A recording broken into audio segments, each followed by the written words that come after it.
Gray Skies, a War of the Worlds story, is the first of two games developed by Steel Art Software based on the iconic works of author H.G. Wells. Now, does the game live up to the legendary, terrifying source materials? Let's find out. I'm Adam Scott, and this is Gray Skies. I walk through the valley of the shadow of death. I will fear no evil. War of the Worlds is iconic. It created an absolute panic during the 1938 radio broadcast by Orson Welles. Police lines were flooded and people literally ran out into the streets in fear. And while we like to think that we're less susceptible to this type of fear, you have to admit the concept is terrifying. Technologically advanced aliens have sought to eradicate all humans and have the means to do so.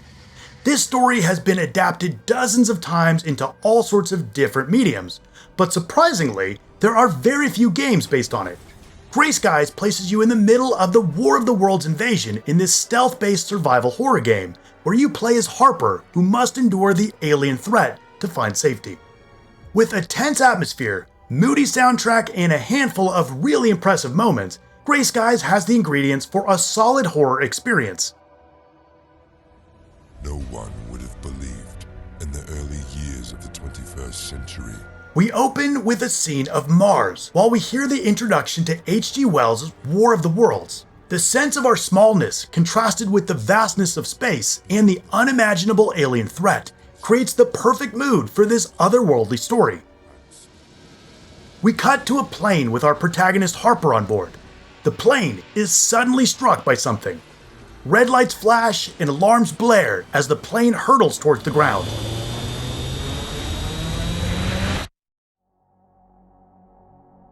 We flash back 2 weeks earlier, where Harper is in a supermarket picking up all the mundane things we've all picked up 1,000 times at the supermarket. Here there's a note that may be the first reference to the real-world COVID-19 pandemic that swept the globe the year the game came out. It's an interesting Easter egg that grounds the game in the reality of a worldwide catastrophe. There's no attendant, so Harper leaves her money at the counter. A flash of light and a door creaks open, the dead body of the service attendant, revealing it all started right under our noses. And now we're back to the present in the wreckage of the plane torn to pieces. The fiery forest is its final resting place. A haunting song sets a hopeless tone that is simply breathtaking. Now it's just Harper, all alone. It's a really strong opening that establishes the bleak reality we'll have to navigate. Other than a few brief moments, the rest of the game will be devoid of any other human life. There are missable audio recordings that offer small glimpses as to why no life is to be found, and while a thorough explorer will gain some insights through these, most questions won't get answered. Who is Harper? Where was she going on the plane? How is she the only survivor? Where's she going now? You'll have a lot of questions, but expect very few answers. You'll either be driven crazy with the lack of answers, or feel it adds to the overall mystery of the story, where there would be a lot of unanswered questions. I fell somewhere in the middle. Eventually, you'll reach an abandoned farm that acts as a tutorial area teaching some of the core mechanics. The gameplay feels very similar to the older Resident Evil games, combined with a budget version of The Last of Us. You'll explore various environments, collect crafting materials, and find key items, stealthily avoid enemies, and fight them when there's no other options. Harper can use focus vision. Why does she have this ability? Well, why are you still asking questions? Focus allows Harper to see enemies through walls, indicates noise on the ground when walked upon, and highlights items for puzzles. The puzzles are very simple, mostly having you search the nearby area for an object or code to open a door. You definitely shouldn't expect any head scratchers. To get where you need to go, you'll push some boxes or barrels or climb over platforms. Enemies are far more deadly than you are, so you'll want to focus on stealth, crouching to reduce the sound you make, and using focus vision to keep track of enemies even behind walls, or see just how loud something is. Enemies have a detection bar, indicated by a line that extends to a half-circle shape, and red when fully detected. Harper's health is visually indicated on a tablet on her backpack, very similar to the diegetic health indicator on Isaac's back in Dead Space, and can only be replenished by finding a first aid kit. Situational awareness is critical for survival. Once an enemy is aware of you, short of hiding or using throwables to distract or kill them, the enemies will make short work of you. You'll be on the lookout for materials for crafting, like glass, chemicals, batteries. They all have a purpose. There are 5 craftable items, including things like smoke bombs, flashbangs, and my favorite, shockers. Distract enemies by throwing at a hard surface so they'll investigate, or obstruct their vision and make a quick getaway undetected. Better yet, throw a jar of water to create a puddle, followed by a shocker with electrifying consequences. The crafting system is super satisfying, especially once you've acquired more recipes. You'll spend the redweed extracts you've collected at the first aid tents to gain new crafting recipes and upgrade Harper's health, speed, and more. You'll need all the help you can get since the enemies are no pushovers.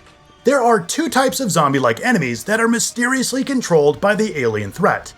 Weapon-wielding enemies that rely primarily on vision, and electricity-shrouded enemies that rely on sound and movement for detection.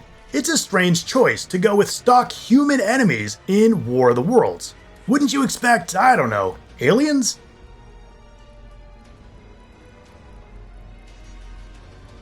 Now, the classic tripod does appear, and is awesome by the way, but for the most part the enemies feel far more terrestrial than I would have hoped. This is likely an example of a small indie developer being too ambitious with the source material and unable to deliver in the game.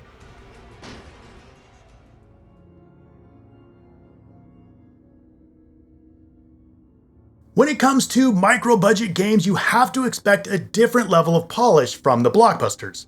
There aren't armies of people to bug test every aspect or polish the game to a shine. That being said, the visuals were decent with some low-res textures here and there. This is elevated by some really great art design and some smart decisions to work around limitations, allowing the visuals to punch above their weight.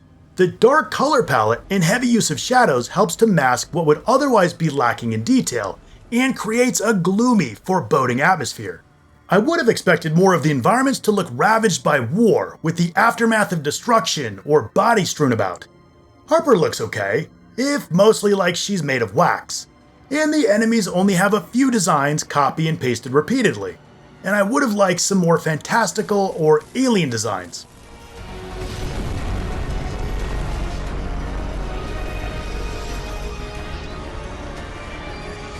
The sound design is surprisingly excellent. The atmospheric tension that envelops you is quite effective with the sound effects and the eerie melodies. A handful of moments use actual songs that fit the scenarios so well.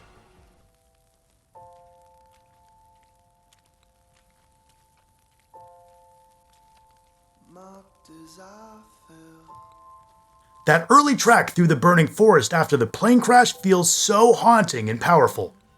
Getting the Platinum Trophy is pretty simple and painless. Most trophies are unlocked naturally by playing through the story. You'll also need to fully upgrade Harper and unlock all crafting recipes too, which likely will require starting a New Game Plus run.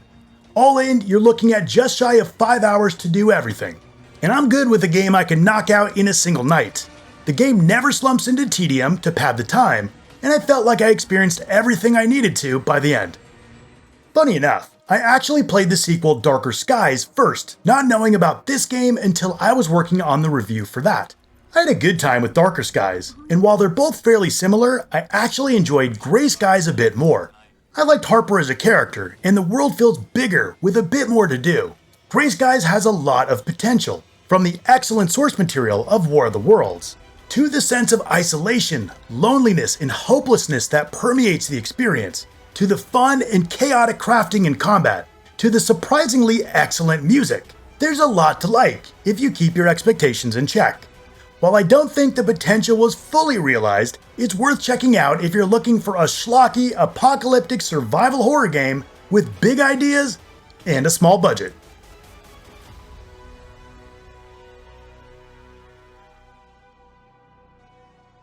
Alright, you've heard my take on Gray Skies, a War of the Worlds story, and I'd love to hear yours as well. Also, what's your favorite indie horror game? Let's talk about it in the comments down below. If you liked the video, hit like and subscribe, and if you want another game that you haven't played, check out my video right here.